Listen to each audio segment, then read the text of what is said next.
नमस्कार, मी भाऊ तोरसेकर. तुम्ही बघत आहात प्रतिपक्ष. मित्रांनो, माध्यमातून बातमी छापून आली की पूर्वीच्या काळात त्याचा जनमानसावर परिणाम व्हायचा. आणि पूर्वीच्या काळात मी म्हणतोय याचा अर्थ साधारणतः 10-15 वर्षापूर्वीपर्यंत त्याचा परिणाम खरोखरच होत होता. कारण लोकांना माहिती मिळण्याची साधनं मर्यादित होती. रोजची वर्तमानपत्र, टी व्हीवरच्या बातम्या, रेडिओवरच्या बातम्या किंवा साप्ताहिक वगैरे अशा अजून जे काही राजकीय सामाजिक घडामोडींचं विश्लेषण यायचं त्याच्यावरच सामान्य माणूस, नागरिक हा माहितीसाठी अवलंबून होता. दरम्यान जी गेल्या 20 वर्षामध्ये हळूहळू करत डिजिटल क्रांती झाली, स्मार्टफोन आले, वेगवेगळे डिजिटल प्लॅटफॉर्म तयार झाले. फेसबुक असेल, इंस्टाग्राम असेल, तुमचं काय तो ट्विटर असेल, यूट्यूब असेल. त्यामुळे सामान्य माणसाला, कोणालाही ज्याच्याकडे स्मार्टफोन आहे, इंटरनेट कनेक्शन आहे, तो स्वतःही पत्रकार असल्यासारखी स्वतःला उपलब्ध असलेली माहिती द्यायला लागला, विश्लेषण करायला लागला. त्यामुळे आजपर्यंत जी वर्तमानपत्रातली पत्रकारांची, पत्रकार म्हणून मिरवणाऱ्यांची किंवा पत्रकार म्हणून रत्सर बाजार बसवीचा धंदा करणारे होते, त्यांची मक्तेदारी संपून गेली. कारण त्यांनी आजपर्यंत वाटेल त्या थापा मारलेल्या असतील तरी त्या सत्य म्हणून गृहीत धरल्या जात होत्या. आज त्यांनी त्याच माध्यमातून थापा मारल्या तर लगेच गुगल सर्च केला जातो, इतर ठिकाणी माहिती हे केली जाते. लगेच हा माणूस कसं खोटं बोलतोय, म्हणजे कलकत्त्यात संदेश खाली, काय बंगालमध्ये संदेश खालीमध्ये असं झालं, तर ती बातमी तुम्ही लपवली असेल तर तिथल्या कुठल्याही इंटरनेट कनेक्शनवरून ती जगापर्यंत तिथला एक स्थानिक माणूस पोचवू शकतो. त्यामुळे हे सगळं जे काय माध्यमातल्या मक्तेदारांच्या हातात अधिकार होते ते संपुष्टात आलेले आहेत. त्यांची मक्तेदारी संपलेली आहे. आणि म्हणूनच त्यांनी वाटेल त्या थापा मारल्या तरी त्या सुखासुखी लोकांना पचत नाहीत. उलट त्यातून कुठून ना कुठून माहिती मिळून हा कसा खोटारडा आहे याचा दुजोरा लोक मिळवत असतात. पण जित्याची खोड म्हणतात ना, थापा मारायची तुम्हाला सवय एकदा लागली, जी सवय आपल्या सगळ्या भारतीय माध्यमांना लागलेली आहे की बेछूट खोटं बोलत राहा. 10 वेळ 100 वेळ खोटं बोललं की लोकांना खरं वाटायला लागतं. हे आजपर्यंत चालत आलं. पण आता नाही. 2-3दा खोटं बोललात आणि तरीही पुढे खोटं बोलताय असं कळलं तर लोक तुमच्याकडे पाठ फिरवतात. आणि त्यामुळे काल परवा मला एका पत्रकाराने माहिती दिली की मुंबई मराठी पत्रकार संघाच्या एका माजी पदाधिकाऱ्याने त्यांच्या व्हॉट्सअप ग्रुपवर एक माहिती टाकली की एकट्या टाइम्स ग्रुपने 300हून अधिक पत्रकार कमी केले. याचा कारण असं आहे की प्रत्येक या मक्तेदार जुन्या मुख्य प्रवाहातल्या मानल्या जाणाऱ्या माध्यमांची जी कमाई आहे, आर्थिक उलाढाल आहे, ती दिवसेदिवस खाली जात चाललेली आहे. आणि टाइम्स हा सगळ्यात मोठा उद्योग मानला जातो माध्यमांच्या क्षेत्रामध्ये. जर टाइम्स 300 पत्रकारांना काढून टाकत असेल तर उरलेल्या माध्यम संस्थांची अवस्था काय असेल याची कल्पना करा. आणखीन एक माहिती अशी दिलेली आहे त्याच्यात की लोकसभा निवडणूक संपल्यानंतर अर्ध्यापेक्षा अधिक उपग्रह वाहिन्या, सॅटेलाईट न्यूज चॅनेल हे वेब चॅनेल होणार आहेत. म्हणजे जवळपास यूट्यूब चॅनेल होणार आहेत. कारण रेव्हेन्यू मॉडेल, उत्पन्नाचे आकडे रसातळाला गेलेले आहेत. पण ते का गेले रसातळाला याचा विचार केला जात नाही. रोज तुम्ही भेसळीचं दूध देणार असाल तर तुमचं दूध ग्राहक बंद करतो आणि आपलं खरं चांगलं दूध मिळेल तिकडे शोधायला जातो. कारण तुमचं भेसळीचं दूध सुधारा, दुरुस्त करा, पाणी कमी घाला हे सांगून तो कंटाळलेला असतो. आणि तीच गोष्ट आज माध्यमाची झालेली आहे. पण जित्याची खोड म्हणतात तसं असतं. थापा मारायची सवय लागली की थापा मारल्याशिवाय चैन पडत नाही आणि भ्रम असा असतो की आपण आजही जनमानसावर राज्य करतो. त्यामुळे ही जी आज आपण माध्यमांची दुर्दशा बघतो त्याचं खरं कारण असं आहे की यांनी गेली 15-20 वर्ष सातत्याने अजेंडा पत्रकारिता केलेली आहे.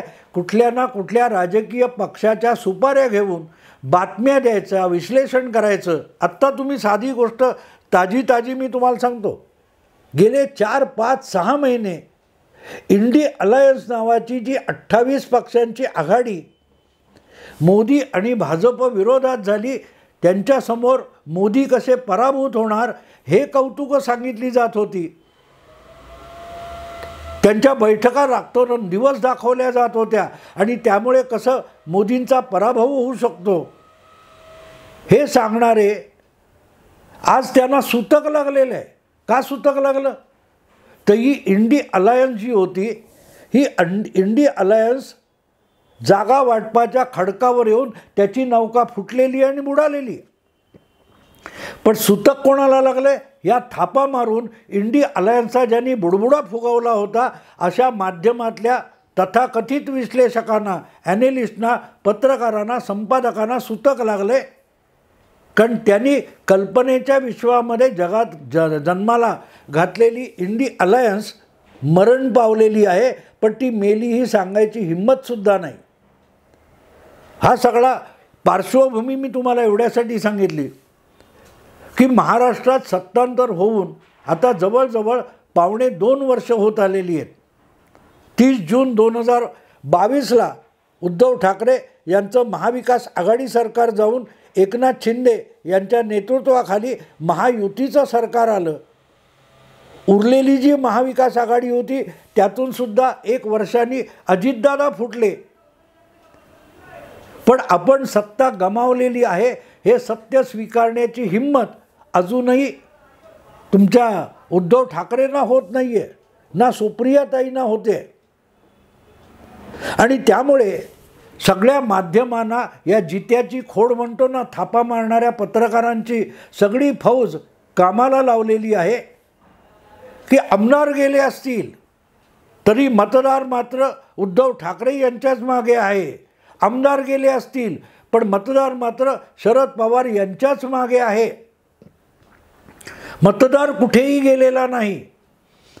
आता हे असं बेधडक का सांगितलं जातं की या सगळ्या 4 वर्षाच्या 4.5 वर्षाच्या काळामध्ये कुठल्याही मोठ्या निवडणुका झाल्या नाहीत आणि त्यामुळे ह्या थापा खऱ्या वाटतात. आणि मलाही अनेक लोकांनी प्रश्न विचारला की सहानुभूती म्हणतात ही कितीशी आहे.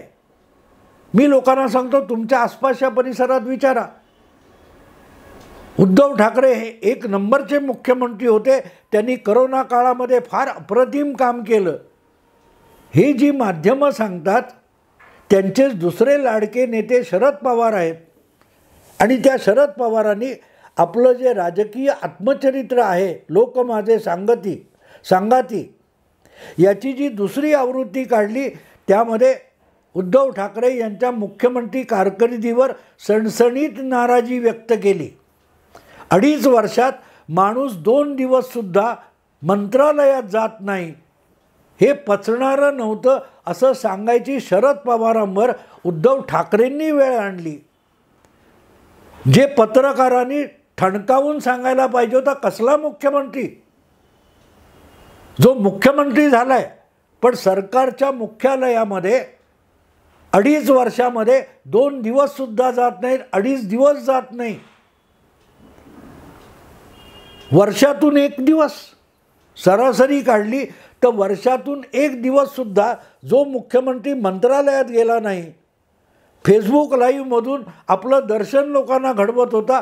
पण लोक करोनामध्ये मरत होते, तडफडत होते, कामधंदा नाही म्हणून मिळेल ती घरातली किडूक मिडूक गोळा करून पायी चालत 1000 किलोमीटर चालत जात होते.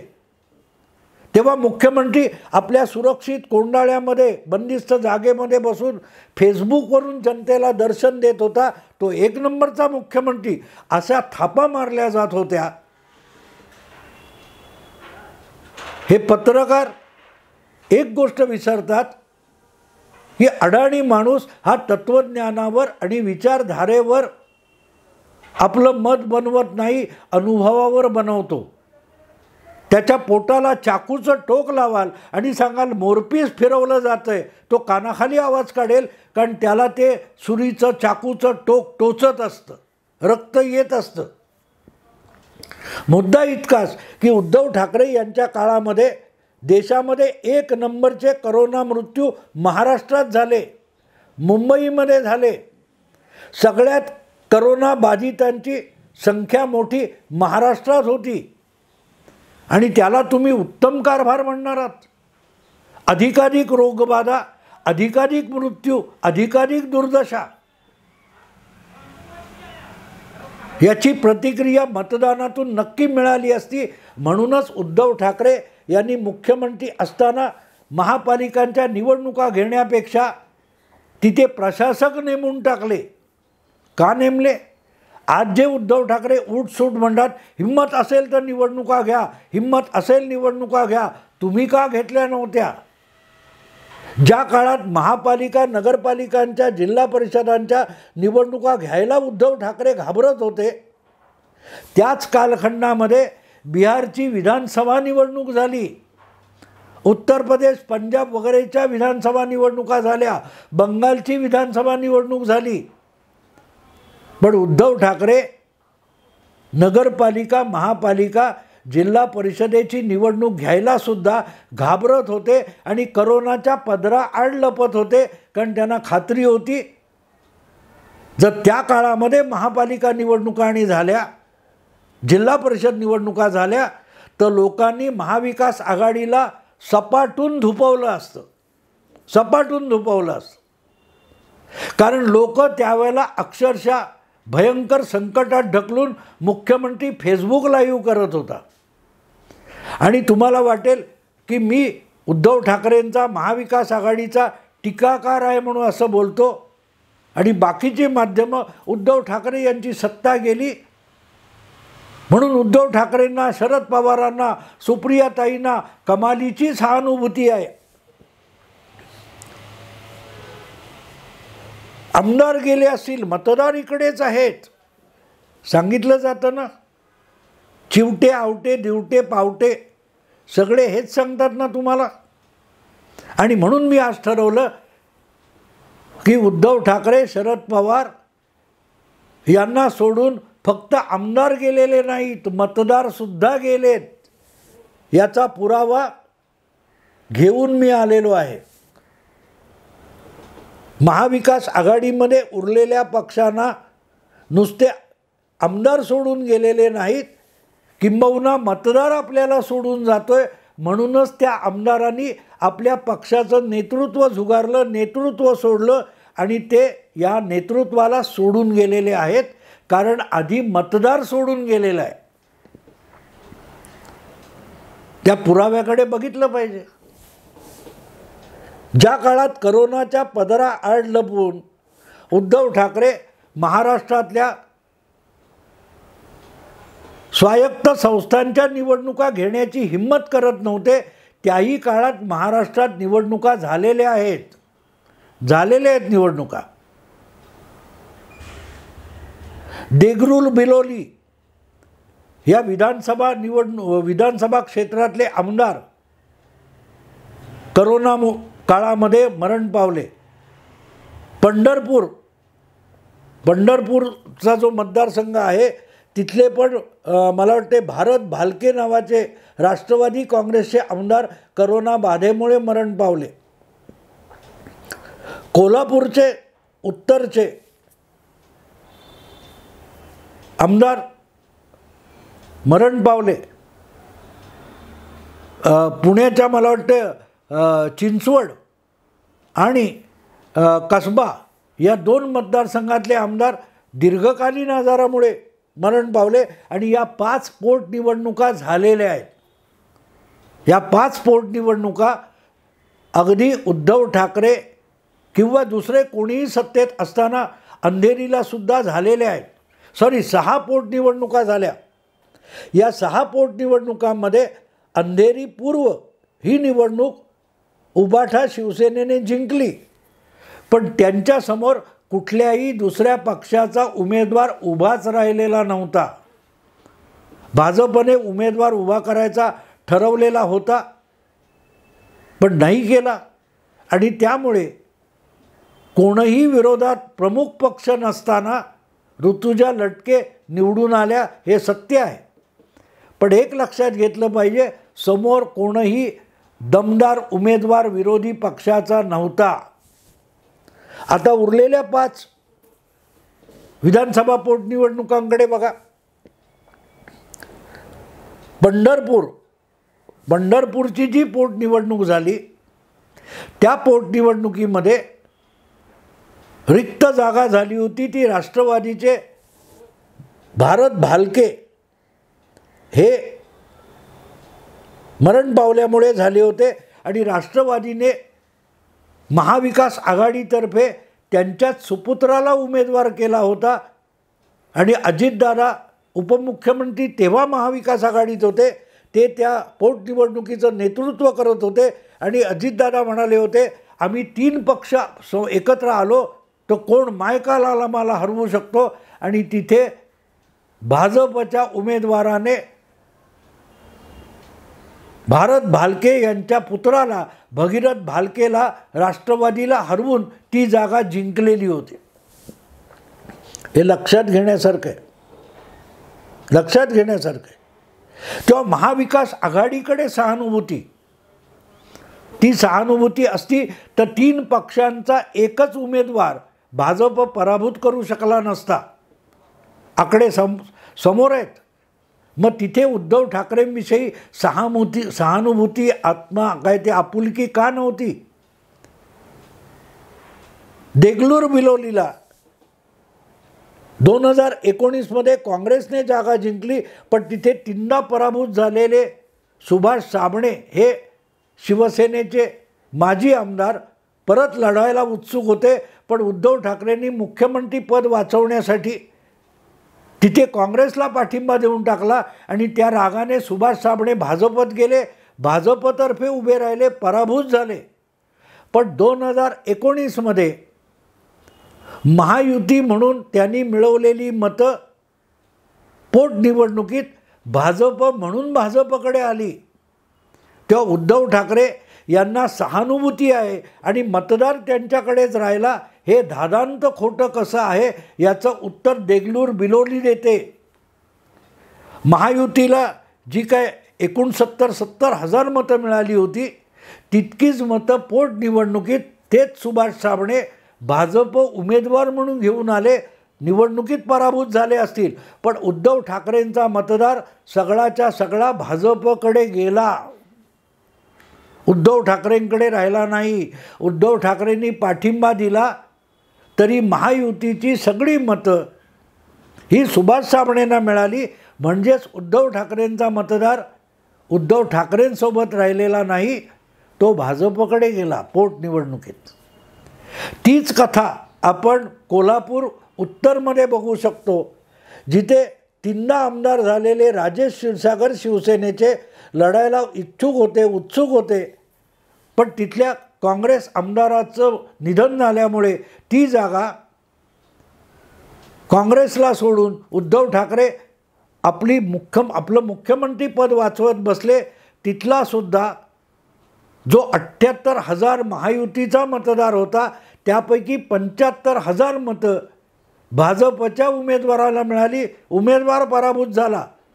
पण महायुतीची 2019 जवळजवळ सगळी मतं शिवसेनेला उमेदवाराला पडलेली ती भाजप उमेदवाराला पोटनिवडणुकीत पडली. याचा साधा सरळ अर्थ असा आहे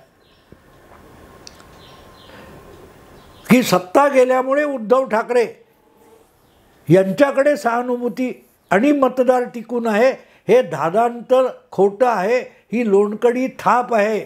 उद्धव ठाकरेंकडून फक्त आमदार गेलेले नाहीत, शरद पवारांकडून फक्त आमदार गेलेले नाहीत, मतदारसुद्धा गेलेले आहेत.